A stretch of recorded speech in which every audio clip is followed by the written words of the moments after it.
Good morning, everyone, and welcome to the Namaste Center. We are having a little bit of a rainy day here in Hendersonville. Yesterday was in the 70s, fantastic, blue skies, beautiful, and here we are today. So go figure, but it's all in our perception, right? So it's beautiful every single day. Today, if you're interested, Oprah is starting another series up with Eckhart Tolle.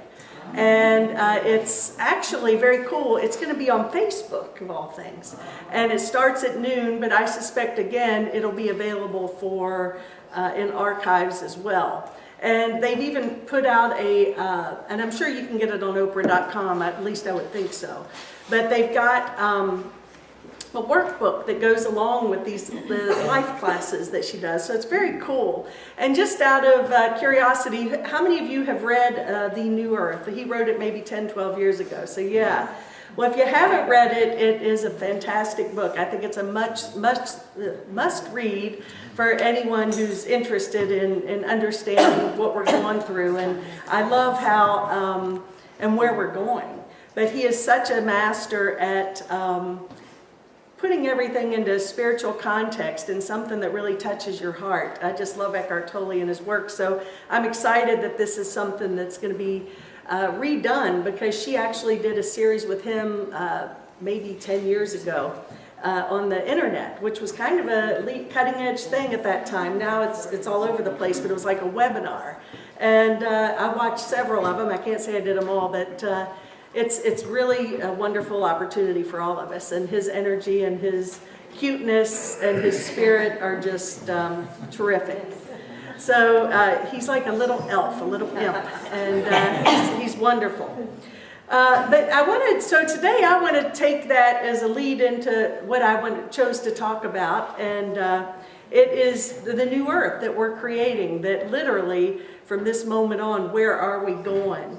And there's a quote that always comes to mind to me from A Course in Miracles that says, "The end of the world is not its destruction, but rather its translation into heaven." And, you know, we can look at the news and we can think, oh my gosh, this world is going to self-destruct. I mean, depending on which channel you tune into and who you're listening to, it can seem like very dire times that we're living in. And I think we can honestly say that some of us are feeling some of that, and sometimes it's a bit challenging as well. But I love the idea that the end of the world is not its destruction, but its translation into heaven. And what that's telling us is that we're here to seek not to change the world, but rather change our mind about the world. You know, we're so busy wanting to put everything into perfect order and perfect place, and when I get this done and that done, and make him see my way, and get her to do this, and get this job, and get the money in the bank, and blah, blah, blah, then I'll have heaven. And really, heaven is here now. It's just up to us to be willing to see through the correct eyes and experience that. So, as I said, Oprah is doing this life class series with Eckhart Tolle, which is very exciting. And one of her posts on Facebook showed her New Earth book, which was just so, I mean, it looked like the dog chewed it up. She said it's her favorite go-to book, and she reads it all the time. And the pages are all folded and marked, and it really is, you can tell she's spent a lot of time with that book. And it's actually inspired me to want to go back and reread it myself. But we also had this week at the center on Wednesday night, Aurora had come in and done a presentation on Saint Germain and the New Earth. And she basically had shared some of his visions for where we're heading and what we're doing. And it was, of course, beautiful and inspirational, because I said, is there any gloom and doom? And she goes, Charlotte, it's Saint Germain. And so I said, okay. So because I want to focus on the light and the new earth of heaven on earth. But you know, it was all good. She went on to express, you know, that there'll be no sickness and there'll be no struggle, and everyone will get along. That was all beautiful and all good. And right now it seems like that a lot of lessons and things are up in the respects of our economy, health. It seems like people are dealing with physical challenges now that maybe haven't been so predominant in the past. A lot of people are having health issues. Relationships, it seems like all our relationship stuff is up, or is that just me? So, yeah, it's just me. Yeah, okay, so just check. Yeah, well, that makes me feel good. And of course, another hot button and something that is very also in the forefront is food. Where the whole idea of getting good quality food and healthy food and not being tainted by maybe some of the GMO and the Monsanto chemicals that some people seem to be talking about right now. Just on the side, I was speaking to my niece's husband, who's an extremely, extremely intelligent young man. He is an engineer, a chemical engineer, and so I was talking last week at my dad's birthday party a couple of weeks ago, and I was mentioned Monsanto. Guess what's that? And I'm like, really? You're 25 years old, you're a chemical engineer? And he's like, he didn't know about Monsanto. So there you go. So it is interesting, and again, I just thought, wow, well, and I didn't go into like, I just said, wow, well, it's just a company that makes seeds, and I let it go. And I chose to take the peaceful route there. And but also, people are trying to find their place and their purpose and where they feel good about work and what they want to do for their living. It's really a time when people want to do a job that is inspirational and makes them feel like they're a part of the greater good for the earth. So people are trying to find their fit there. And of course, we see environmentally there's potential for a lot of, we hear about the glut of plastic bottles in the ocean, and then we hear about, well, of course, we see stuff in the sky one way or another. I don't know what that is, but maybe you do. But all kinds of things that are like environmentally that are interesting. But I choose to, I'm pointing these out only as things that we don't have to attach to. They're only real and detrimental if we attach fear to them. Truly, it's up to us to really not join in on, oh my God, we could just go through that list I just mentioned and it would seem like, this is not so hot, this isn't great. But rather, we have a choice, and that's more what I want to focus on. And I want to go back to one of my favorite teachings on that, and that is, for example, back to Monsanto. It's the idea of, you'll see often that there's marches against Monsanto. And if we're against anything, guess what? We're feeding the problem. And so if we really want to be part of the solution, it's about putting our energy and attention on that which we choose to create, not that which we hate or that which we dislike. So focus on love and the solutions, and that's what will manifest. And then we can say, well, gosh, if my nephew, who's 25 years old, sorry, Cole, that has no idea about Monsanto, we could say, well, gosh, there's only a small group of us that are even aware of this. Well, again, not to make this an issue on Monsanto, that just seemed to be part of the conversation, though, a couple of weeks ago, but I'd like to say that each of us, the greatest responsibility that we have and the greatest gift that we can offer to these perceived problems is choosing, again, to forgive and be in that flow of possibility and enlightenment and focus on that which aligns with peace and love and harmony. And that's where I choose to plug in, and I know that through all of you guys as well, that we're choosing that in our own lives. So as we do this, as Gandhi says, if we become the change we choose to see in the world, then we're bringing the greatest gift to the world that we can give. So aligned with that, which is possible and that we desire to create. So this is a quote from Eckhart Tolle from his book, A New Earth.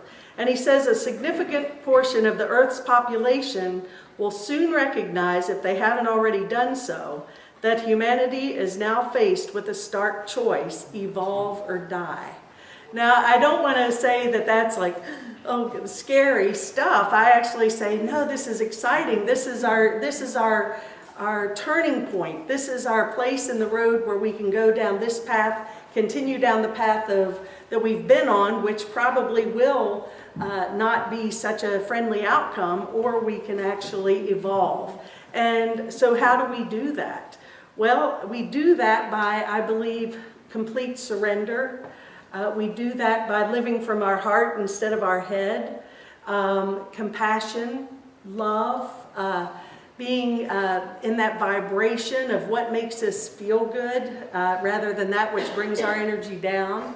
You know, if we think fearful thoughts, that eventually manifests in our body. So if we think positive thoughts and loving thoughts and heart-driven thoughts, then that too will manifest in the body and in our world, but in a way that brings more light and healing rather than sickness and despair and lack. So it's up to us to always choose that thought that creates the feelings of enlightenment and love and peace. And it's just about, I love what the way Abraham expresses that. Whenever we're upset or angry or afraid, choose a better feeling thought. You know, we don't have to stay stuck there.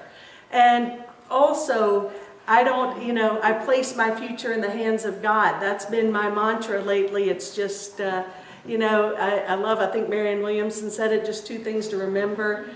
Number one, God's plan works. Number two, yours doesn't. So it's really about remembering that little line there is very powerful. How often do we work so hard to make something happen when the universe is wanting to give us all good and all love, but we're sitting here so focused on the problem.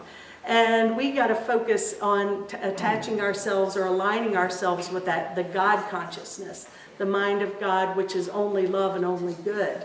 And that transcends any problems that we can foresee in our world. So it's up to us. I think there's a few quotes just that I think may resonate with you. I searched up quotes from Eckhart Tolle, and it was pages and pages. But I picked out a few that I really loved that I felt supported this. And he goes on to say, the primary cause of unhappiness is never the situation, but your thoughts about it.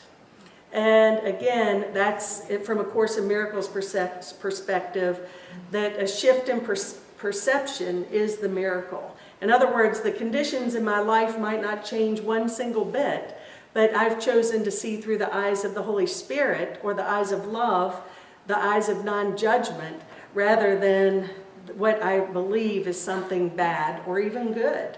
So I'm willing to get aligned with new eyes. And acknowledging the good that we already have is the foundation of all abundance.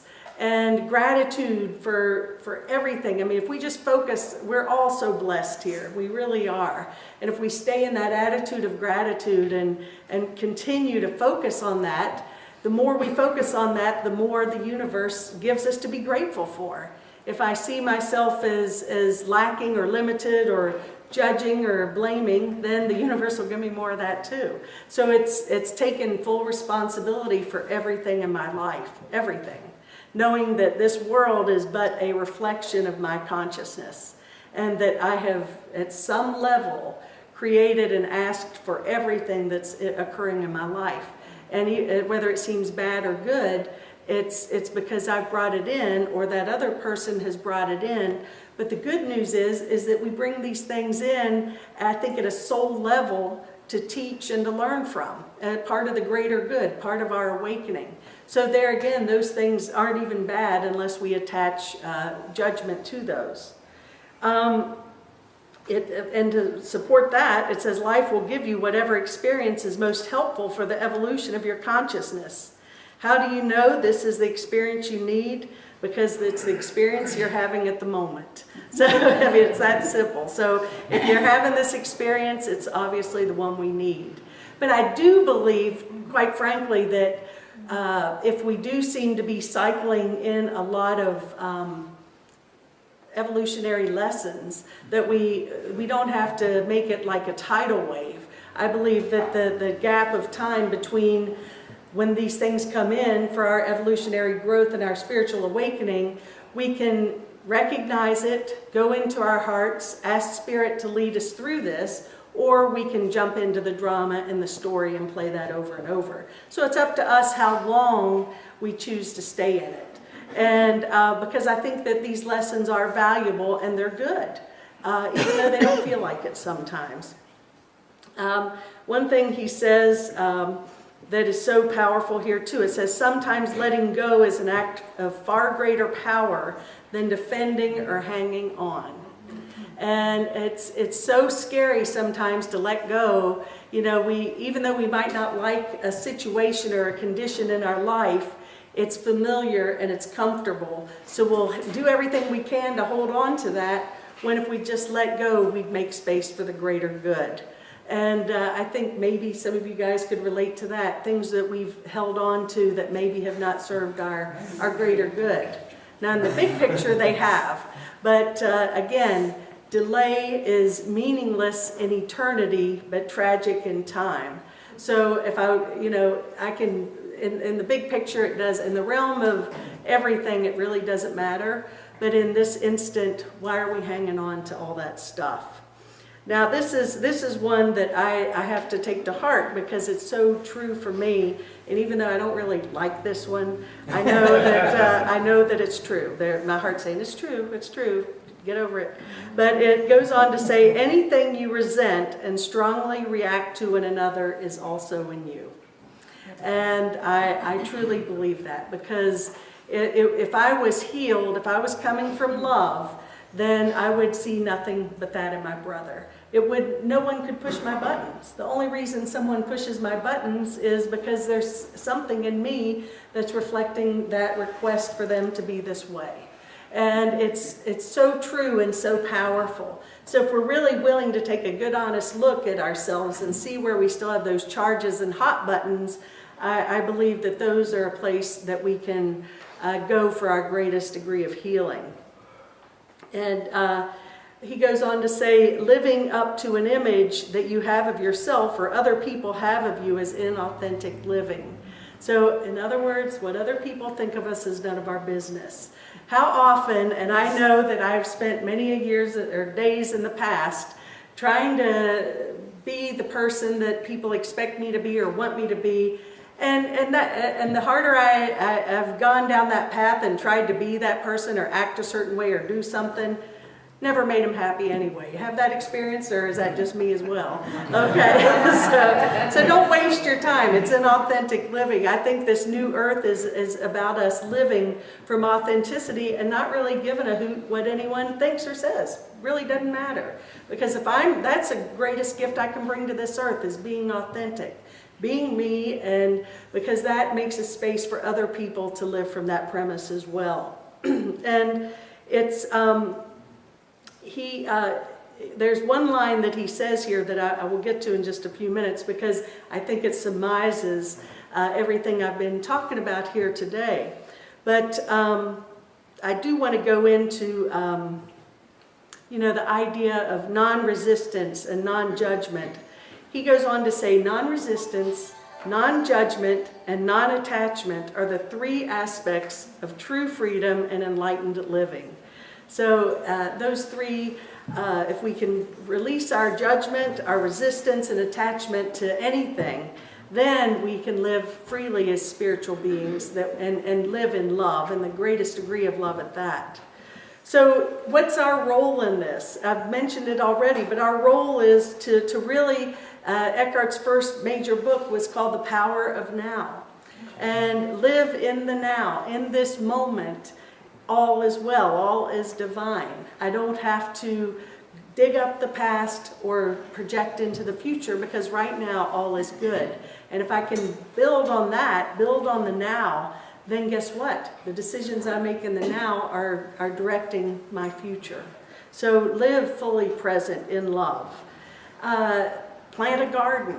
You know, if you're concerned about the quality of food, then go plant a garden or join a community garden to where we can get good quality, good quality plants and food. And if you're a person who enjoys meat, you may consider seeking out humane practices in raising animals. I think that, again, it's up to us to be that change. Heal your relationships. Because again, that cycle, if you have, they'll continue to present themselves until you heal it. So it's, you can sit here and you can move somewhere or change groups or go to another whatever, but the stuff is still, because you're there, the stuff's going to be there too. So just might as well heal what's in front of you. Take care of your health. These are very basic things, but eat good food, exercise, meditate, do things that bring your cells to a place of being alive and healthy rather than keeping you sick. Probably unless you're a master, if you're eating at McDonald's 5 days a week and staying angry and doing other things, you're not going to have a real healthy body. But if you make conscious choices in food and attitude, you're going to have a much healthier body. Create a job that you love. What is it that you really love to do? People get a little bit confused on this one because there's security and a paycheck in this job, but I really love to do this. And so I believe, how do we do that? How do we bridge that? Because you don't just want to put yourself in a place of no income or whatever, and because that would produce more fear. But I believe if we put our energy and start nurturing that which we love to do, the universe will provide a venue for us to actually do what you love, and the money will follow. There was actually a book written about that, and I believe that to be the case. And so create a job you love, but in the meantime, do what you may need to do to make it a peaceful transition. I know that I'm speaking to the choir here. I'm chatting to the choir. And recycle, make sure that we pay attention, thank God we have this recycle bin back here, use it. It's thanks to Judy, who will be back soon, thank God. It's important to do little things, just little things, nothing huge, just these little changes can be huge. So if we can also have the ability, or if we're able to plug into green energy, that's also a huge thing that we can do to, I think, create this new earth. The greatest thing too, I believe, is what we're doing here today, and to plug into community, because it is a time to where we find our tribe. We want to find our tribe of support and people that we'd love to be with, and people that encourage us and support us and help us through our journey. And that's really been my dream and vision here all along with the Namaste Center, is to be able to create a community that people truly do have a place that is their spiritual home, and make true friends. This is our chosen family, in other words, our spiritual family. And so I think that is, they say that people are the happiest, or people that are a part of a spiritual community, or a part of some sort of community. It could be an art community, anything that lifts your soul. And of course, make peace with yourself. That ultimately, I believe, is the greatest gift we have to bring to this earth, this new earth, is making peace with ourselves. And when we do that, those who see themselves as whole, in other words, as the Course in Miracles says, those who see themselves as whole make no demands. So as I make peace with myself, I'm not so affected by what's going on out here. But if I'm feeling incomplete or angry and not at peace, then this world is going to reflect that to me as well. So in closing here, before we do the meditation, I think this sums it up in a very short sentence. But if we could all aspire to be here, I believe we would create a new earth that is far beyond our imaginings, our greatest imaginings. And Eckhart goes on to say, "This is my secret," he said. "I don't mind what happens." So when we can get to that space where we don't mind what happens, and we can just be that center of peace, then the new earth is waiting for our beck and call. All we have to do is plug into it and align with it. So something to consider, and I'm glad that I'm creating this new earth with each and every one of you guys here. It's a wonderful tribe, and we've got only the best to come. So namaste.